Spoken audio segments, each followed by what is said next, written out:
there, Tolkien fans, this is Wesatron. Today we're taking a look at The Hobbit, An Unexpected Journey Gandalf the Grey action figure by the Bridge Direct.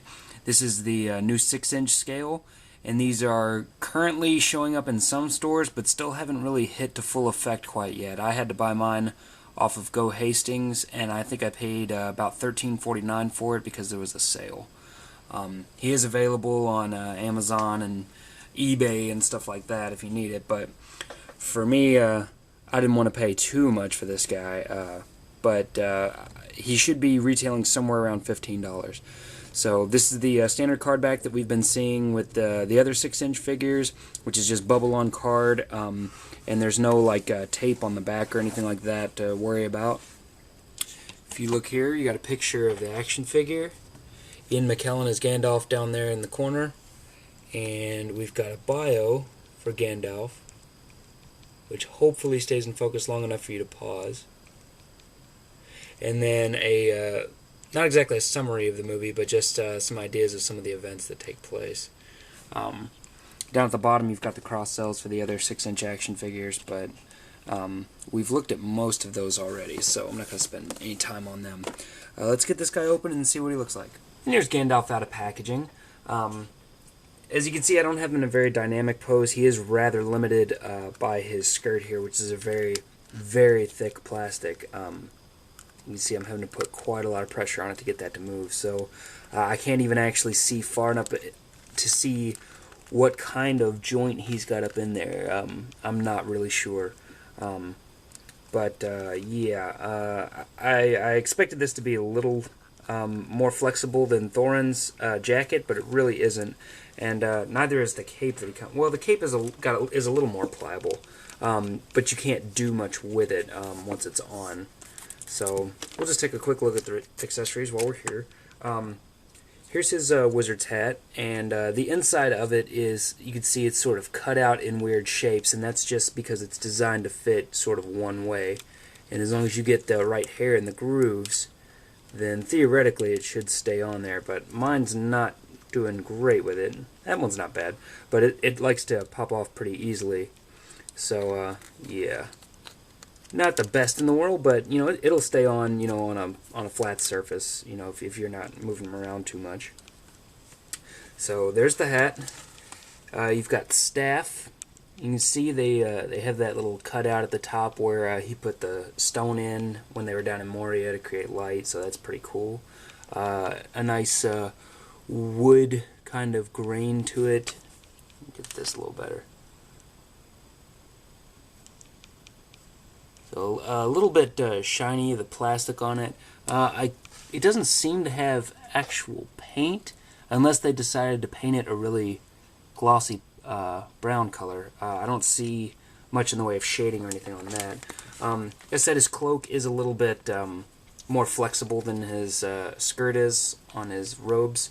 And there is... actually, I don't think there is weathering on it. It's just a really good job of the texture. You can see there's a really, really nice texture in there. Again, kind of glossy, but you know, for an action figure, it's not bad. And basically, the cloak just sort of slides on over his shoulders, like so, and it fits on pretty good, pretty well, rather. So it looks pretty good.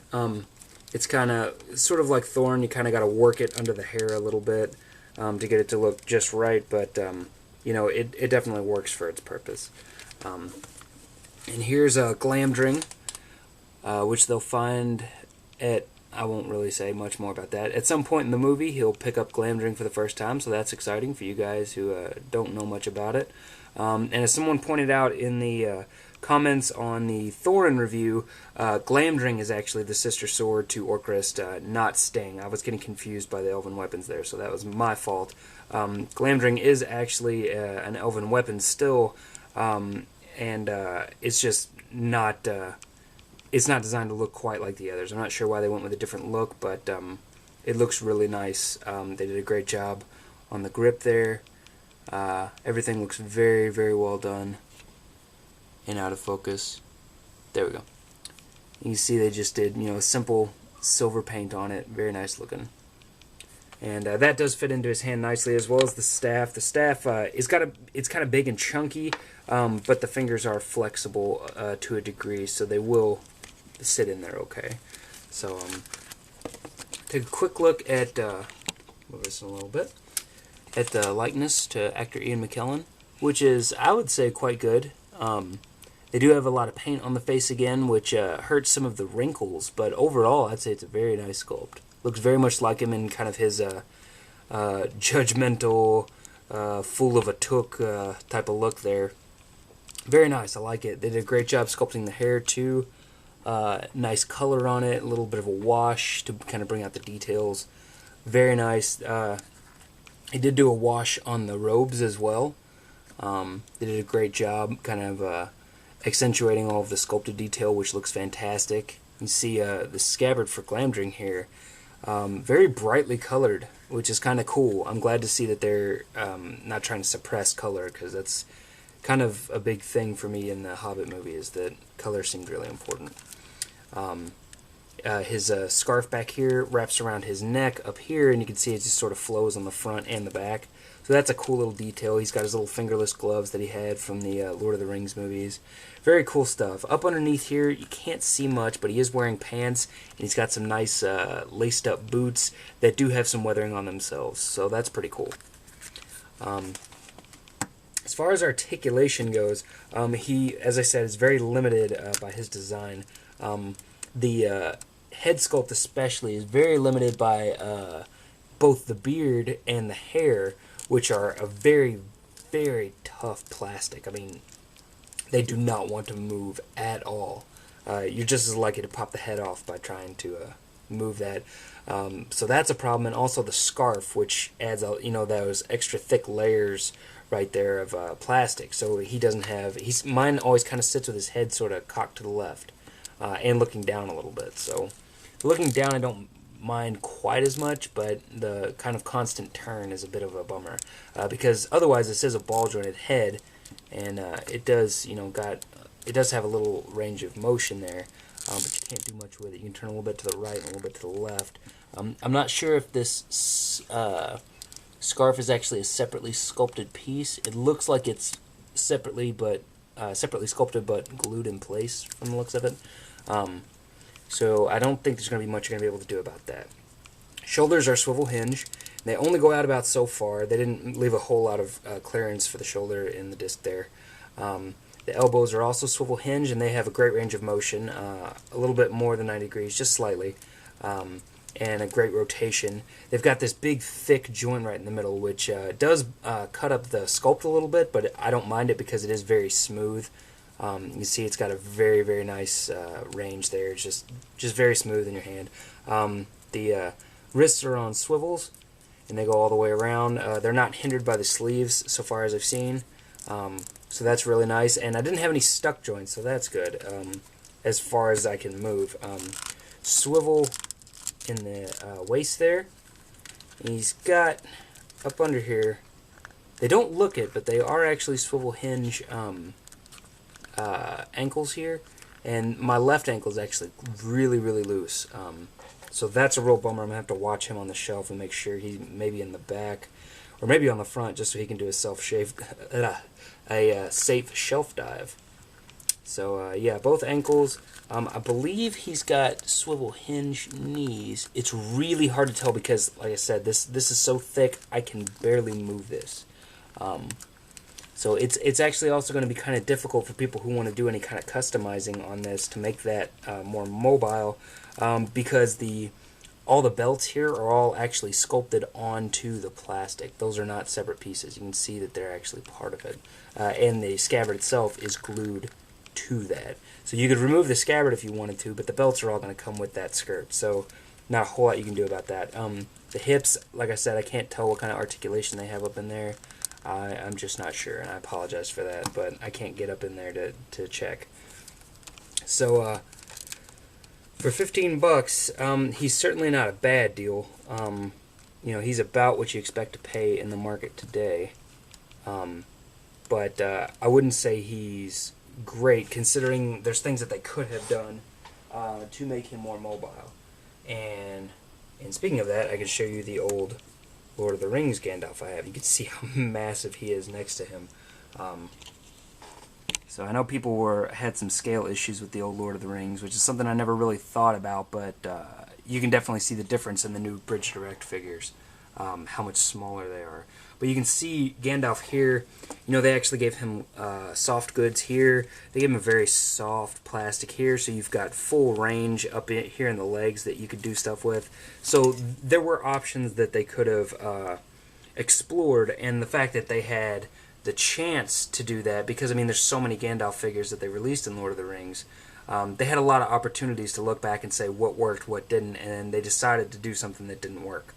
So it's a design flaw, and I have a huge problem with that, because you do have a template to work off of. The Lord of the Rings line by Toy Biz kind of set the bar pretty high, and you need to be able to go back and look at that and say, we can do better. Because that was like 10 years ago. You know, you should be able to do better by now. So ultimately, I think this guy could have been done a lot more efficiently, but as a standalone figure, he is about what you would really expect for a 6-inch figure these days. Sadly, the quality to me doesn't always seem to be going up. Now that ankle is going to be a real problem. I can see that already. He's starting to fall. So I'm going to have to keep an eye on that. Hopefully I can figure something out. They don't have peg holes on the feet, so that will be a problem. So real quick, I'm going to grab Thorin and Bilbo and let you see a scale comparison. Since I had them on hand, I went ahead and grabbed Legolas and Tauriel too. And you can see Gandalf is just a hair shorter than Legolas. Well, you may not be able to. So let me pull back just so you can see it a little more level with the ground. Gandalf is just a little bit shorter than Legolas, even if it doesn't appear so right now. With Tauriel coming in just a little bit taller than Thorin, and Bilbo, of course, the shortest of the group. So they seem fairly in scale with each other. Again, this is the wild card right here. I don't know much about Tauriel's character, what they're going to do with her, what's going on. But so far, she seems like she's too short. But Gandalf himself looks great. If you can find him for the $15 price tag, go ahead and pick him up to complete your Hobbit, well, your Dwarven Journey set. And if you see him for more than $15, you may want to hold off and just wait a little bit, because he is hindered quite a bit in his articulation. He is, from the waist down, a Hummel, so there's not much you can do about that because of the design of the skirts and everything. And Bridge Direct really should have done a little more thinking about that. Even just making it a softer plastic and cutting the robe all the way up to the pant line would have been great. You know, the waistline, I guess I should say. But overall, still a solid figure. I would say $13 to $15 is a good deal for this guy. He does have a lot of accessories that are useful and make sense for the character, so that's always a plus. That's pretty much it about him. If you get the chance, go over to InfiniteHollywood.com, see what's going on over there. Newt's wrapped up the 31 days of Halloween. Unfortunately, there was a loss recently to the Infinite Hollywood family. Bill White has passed. He did all the illustrations for the website, and he was a very talented artist, so you should go over there, check out the memorial that Newt has left up there, and just kind of flip through the website and see what kind of pictures you can find of his, because he was a really, really talented cartoonist, and it's worth your time. So thanks, guys. I appreciate you checking it out, and I will talk to you later. Bye.